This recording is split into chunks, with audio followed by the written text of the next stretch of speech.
우리 모두에게 넘치기를 예수님의 이름으로 간절히 축원해 드립니다. 오늘 말씀은 로마서 1장 8절에서 17절 말씀을 근거로 복음은 하나님의 능력입니다 라는 제목으로 하나님 말씀 증거하겠습니다. 완전한 복음 로마서 강해 세 번째 시간입니다. 복음에는 하나님의 놀라운 능력이 있습니다. 복음의 능력은 승리를 주시는 주님의 백성에게 주시는 하나님의 놀라운 승리의 은혜라는 것입니다. 우리 모두가 복음의 능력으로 승리하는 주의 백성 되는 은혜가 넘치기를 바랍니다. 오늘 우리가 로마서 말씀을 살피고 있는데요. 이 사도 바울은 로마서를 통해서 로마에게 복음을 증거합니다. 그리고 나서 300년간 로마의 핍박이 있었습니다. 예수님을 믿으면 다 죽인다라는 그런 핍박이 있었죠. 그런데 로마 이 백성들은, 로마 교회는 복음의 능력을 경험하고 나서, 이 말씀을 통해서 복음의 능력을 경험하고 나서 거기에 굴하지 않았습니다. 그러고 나서 마침내 자신도 변화되고 또 로마도 변화시키고 전 세계를 변화시키는 놀라운 역사가 그 가운데 있었던 것입니다.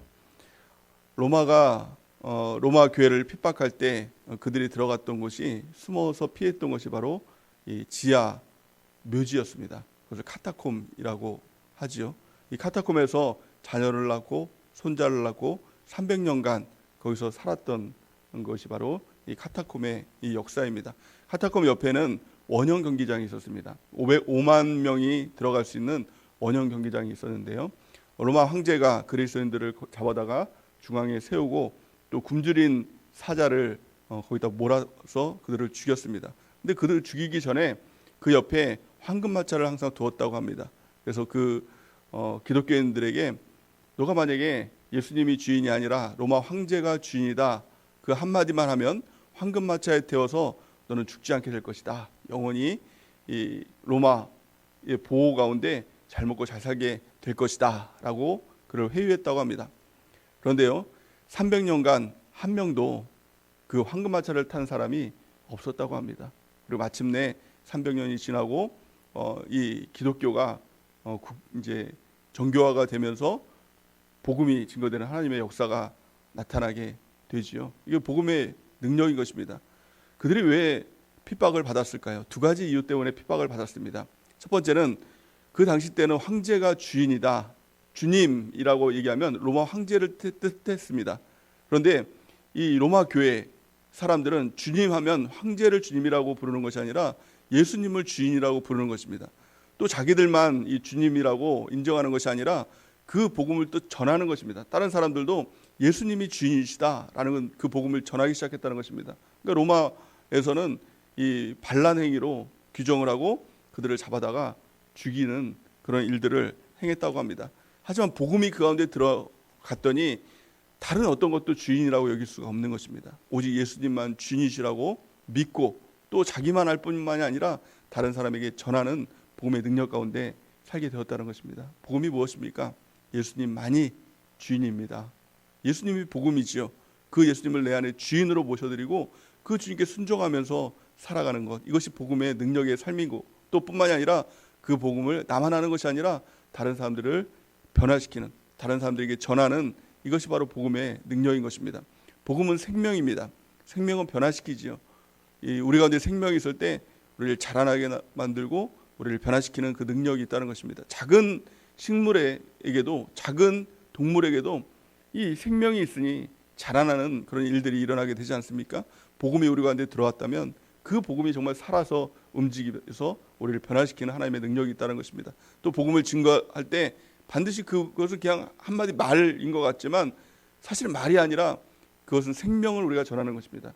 그 생명이 그 가운데 들어갈 때 결국에는 그 생명이 일하고 생명이 변화시키는 역사가 일어나게 되는 것입니다. 이것이 복음의 능력이고 복음의 역사인 것입니다. 그 능력을 받았다면 우리가 변화되는 역사가 나타나길 바랍니다. 또한 복음을 증거함을 통해서 변화시키는 하나님의 놀라운 은혜가 우리 가운데 넘치기를 바랍니다. 이 사도 바울은 로마 교회에 이 편지를 쓰면서 복음을 증거하면서 그런 믿음의 눈을 떠서 로마 교회에 또 어떤 핍박이 있었고 또 핍박이 일어나게 될 것이고 또 로마 교인들이 어떻게 그 복음을 통해서 전 세계를 변화시키게 될지 믿음의 눈을 떠서 그들을 바라봤다는 것입니다. 그래서 오늘 본 말씀 보니까 로마서 1장 8절 말씀을 같이 한번 읽겠습니다. 시작. 먼저 내가 예수 그리스도로 말미암아 너희 모든 사람에게 관하여 내 하나님께 감사함은 너희 믿음이 온 세상에 전파됨이로다. 아멘. 이 편지를 쓸 당시에는 로마 교회는 그렇게 능력이 있는 교회가 아니었죠. 복음을 처음 접하는 그런 교회였다는 것입니다. 근데 복음을 믿으니 로마 교회가 변화될 것을 바라봤다는 것입니다. 이것이 바로 복음의 능력이죠. 우리가 복음을 받았다면 우리를 통해서 어떤 일들이 일어나게 될까? 그것이 기대가 되지 않습니까? 또 우리가 복음을 증거할 때 그 사람이 바로 지금은 믿지 않지만 그 복음을 통하여서 그 사람이 믿고 변화되고 또 그를 통해서 또 다른 영혼들이 변화될 그 역사들을 우리는 눈을 떠서 믿음의 눈을 떠서 바라봐야 된다는 것입니다. 사도 바울은 로마 교회를 통해서 그 역사들을 바라봤습니다. 내가 하나님께 감사하면 너희 믿음이 온 세상에 전파됩니다. 그 믿음의 눈을 바라봤는데 그것이 바로 300년이 지나고 또 지금에 이르기까지 그것이 현실이 되고 있죠. 그들이 전한 복음이 지금 우리에게까지도 우리를 변화시키고 또 우리를 새롭게 하는 하나님의 역사가 나타나게 되었다는 것입니다. 그렇다면 어떻게 그 복음의 능력들이 나타나게 될까요? 우리는 복음을 듣죠. 말씀을 통해서 복음을 듣고 또 복음을 또 전하는 삶을 살아가고 있지 않습니까? 그렇다면 어떻게 이 복음의 능력이 현실로 또 우리 눈에 나타나서 보이는 역사가 나타나게 될까요? 우리 세 가지로 살펴보기 원합니다. 가장 첫 번째는 오늘 말씀을 통해서 빚진 자의 마음을 갖는 것, 이것이 중요하다는 것입니다. 로마서 1장 14절 말씀 우리 같이 한번 읽어보겠습니다. 14절 시작. 헬라인이나 야만인이나 지혜 있는 자나 어리석은 자에게 다 내가 빚진 자라.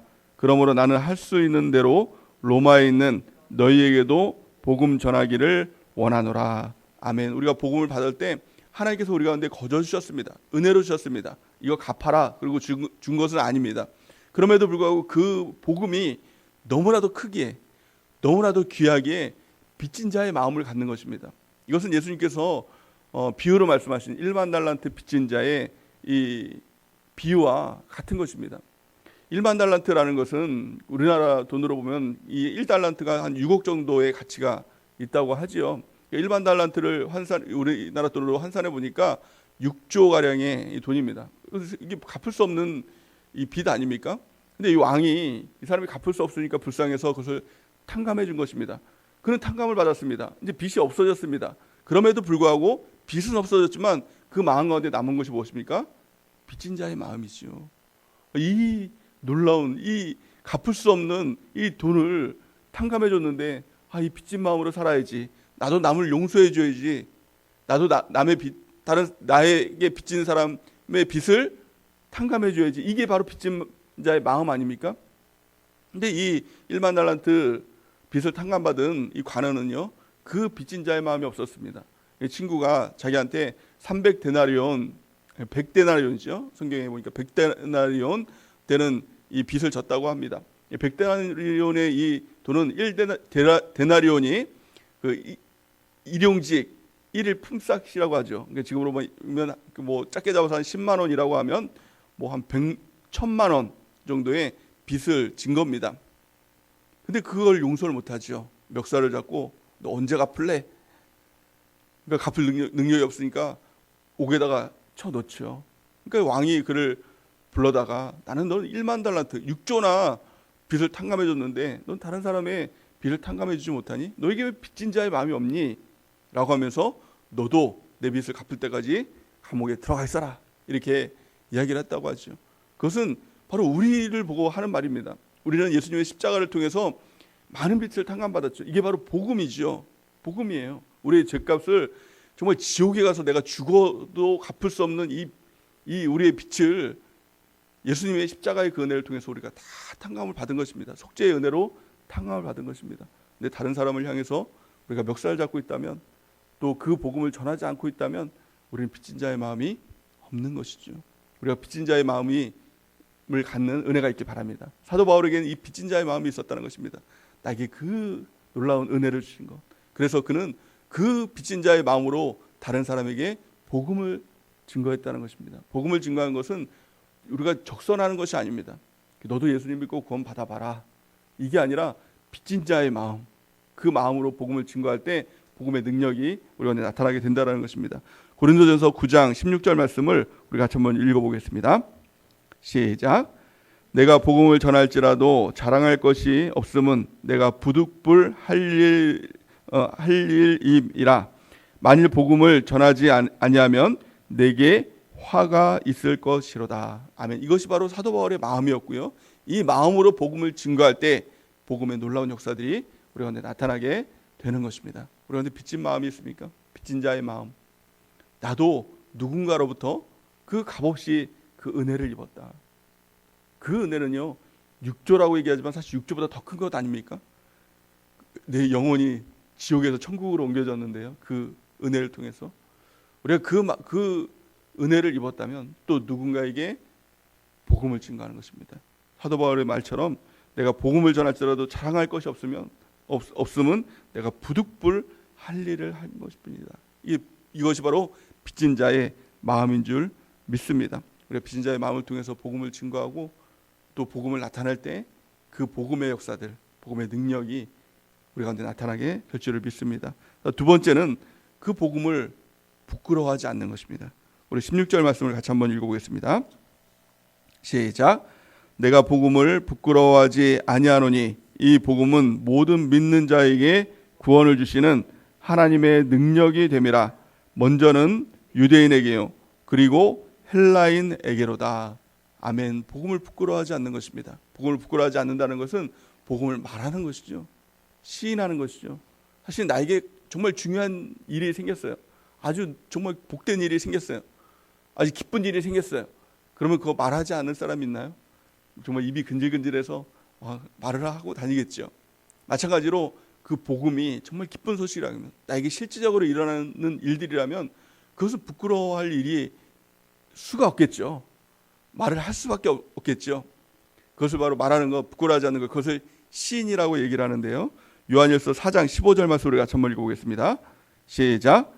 누구든지 예수를 하나님의 아들이라 시인하면 하나님이 그의 안에 거하시고 그도 하나님 안에 거하느니라. 아멘. 누구든지라고 얘기하고 있습니다. 남녀노소 그 사람이 어떤 사람이든지 누구든지 예수님을 하나님의 아들이라고 시인하면 하나님이 그의 안에 거하시고 또 그도 하나님 안에 거하시는 참 놀라운 은혜의 역사가 나타나게 되는 것입니다.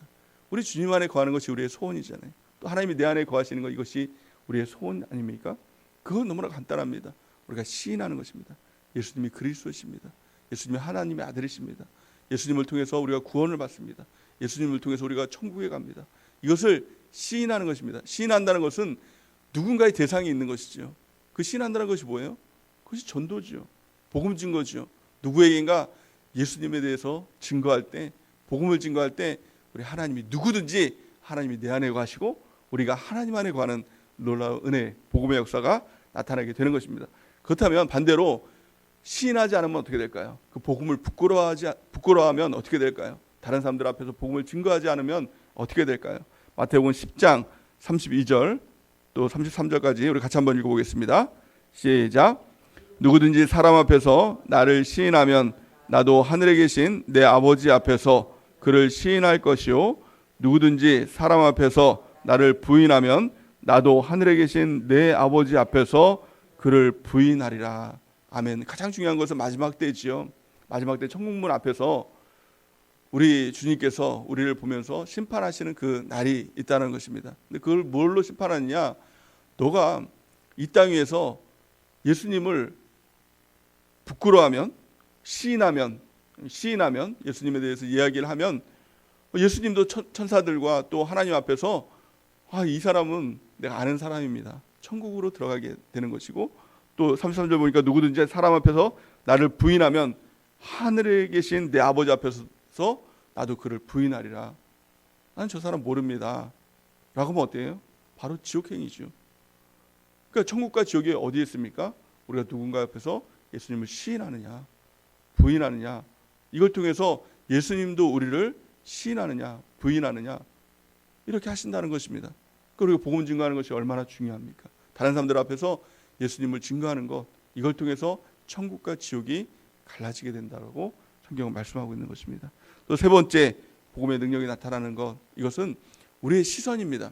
우리가 무엇을 바라보는가, 이것이 복음의 능력의 핵심이 되는 것입니다. 우리가 오직 하나님만 바라보는 것, 이것이 바로 믿음이지요. 하나님 앞에서 반응하고 주님만을 바라볼 때 그 복음의 능력의 역사가 나타나게 된다라고 말씀하고 있는 것입니다. 로마서 1장 17절 말씀 우리 같이 한번 읽어보겠습니다. 시작. 복음에는 하나님의 의가 나타나서 믿음으로 믿음에 이르게 하나니 기록된 바 오직 의인은 믿음으로 말미암아 살리라 함과 같으니라. 아멘. 복음에는 하나님의 의가 나타난다. 복음 자체에 하나님의 의가 나타나게 된다. 의는요, 내가 열심히 하고 내가 노력해서 나타나는 것이 아니라 복음 그 자체에서 하나님의 의가 나타나서 믿음에서 믿음에 이르게 하나니 오직 의인은 믿음으로 말미암아 살게 된다라고 말씀하고 있는 것입니다. 오직이라고 말씀하고 있죠. 우리가 오직 주님 바라보고 또 주님을 향해 있을 때, 또 하늘을 향해 있을 때, 천국을 향해 있을 때 그 복음의 능력이 우리 가운데 나타나게 되는 것입니다. 복음의 능력이 무엇입니까? 이 땅만 바라보는 것, 이것은 복음의 능력이 전혀 나타나지 않는 삶이 될 것입니다. 우리 복음의 능력은 이 땅과 하늘을 연결하는 것입니다. 그러니까 하나님 바라보고 하늘 바라볼 때 그 복음의 능력이 하늘과 땅으로 연결되는 것입니다. 그럴 때 하나님의 능력이 곧 우리의 능력, 이 땅에서의 우리의 능력이 되는 것입니다.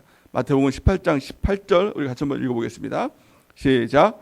진실로 너희에게 이르노니 누구든지 너희가 땅에서 매면 하늘에서도 매일 것이요 누구든지 땅에서 풀면 하늘에서도 풀리리라.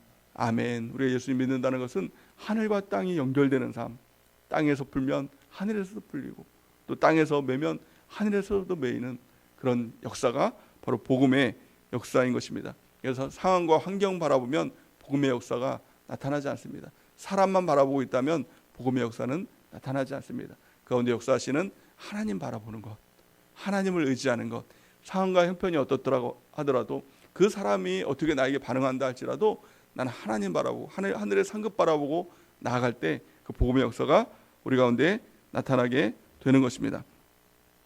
골로새서 1장 1절에서 2절 말씀 우리 같이 한번 읽어보겠습니다. 시작.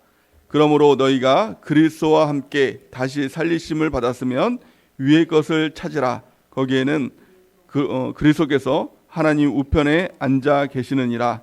위의 것을 생각하고 땅의 것을 생각하지 말라. 아멘. 위의 것을 생각하고 하나님 바라보고 우리가 나갈 때 복음의 능력 가운데 살아가게 될 줄을 믿습니다. 무엇보다도 중요한 것이 무엇일까요? 이 복음이 단지 이론이 아니라 단지 그냥 어떤 허상이 아니라 실제가 되는 것입니다. 실제가 될 때 또 나는 죽고 내 안에 예수님이 살아계신 삶이 실제의 삶으로 우리 가운데 나타나게 되는 것입니다. 우리가 구해야 될 것이 뭘까요? 이 복음이 정말 실제가 되게 해달라고. 예수님이 나와 함께 하신 이 복음, 예수님을 통해서 우리가 구원받는 이 복음, 또 예수님을 통해서 우리가 천국 가는 이 복음, 이것이 정말 실제가 될 때 우리가 복음의 빚진 자로 살아갈 수가 있겠죠. 또한요, 복음을 부끄러워할 수가 없겠죠. 이게 실제가 되면요. 또한요, 정말 이게 실제가 되면 정말 예수님만 바라보고 살겠죠. 우리가 딴 거 바라볼 게 있겠습니까? 예수님이 내 옆에서 시퍼렇게 눈 뜨고 살아계신데 우리가 딴 거에 신경 쓰고 또 딴 것 때문에 힘들어할 이유가 있겠습니까? 그래, 이것이 실제가 되는 것입니다. 예수님이 실제가 되고 믿음이 실제가 되고 복음이 실제가 될 때 이런 삶의 놀라운 복음의 능력이 우리 가운데 나타나게 될 줄을 믿습니다. 이 복음은 생명입니다. 생명은 눈에 보이진 않죠. 하지만 생명이 눈에 보이지 않는다고 해서 생명이 없다, 생명이라는 것은 나는 믿을 수 없다라고 말하는 사람은 아무도 없을 것입니다. 이 복음은 생명입니다. 눈에는 보이지 않지만 실제로 생명이 들어가면 그를 변화시키고 그를 자라나게 하고 새롭게 하는 것과 마찬가지로 복음이 들어가면 변화시키는 놀라운 능력이 저 여러분들에게 나타나게 되는 것입니다. 이 복음의 능력으로 우리가 자라나고 복음의 능력으로 새롭게 되고 복음의 능력으로 다른 사람도 변화시키는 놀라운 하나님의 백성으로 또 하나님의 사도로 쓰임받는 은혜가 넘쳐나기를 예수님의 이름으로 간절히 축원해 드립니다.